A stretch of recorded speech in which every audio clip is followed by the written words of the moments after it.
तल संज्ञा पद, तो उसका थोड़ा अभ्यास करने से संज्ञा आपको याद हुई है। संज्ञा किसे कहते हैं? किसी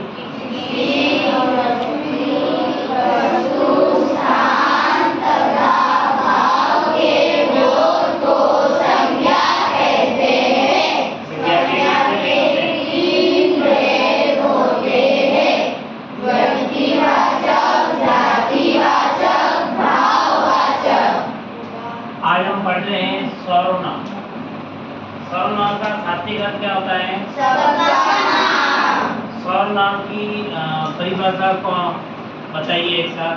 संज्ञा के स्थान पर प्रयुक्त होने वाले शब्दों को सर्वनाम कहते हैं। सर्वनाम के प्रमुख शब्द कौन कौन से होते हैं? मैं, तुम, आप, यह, वह, जो, सो, कोई, कुछ, कौन, क्या। सर्वनाम के कितने भेद होते हैं?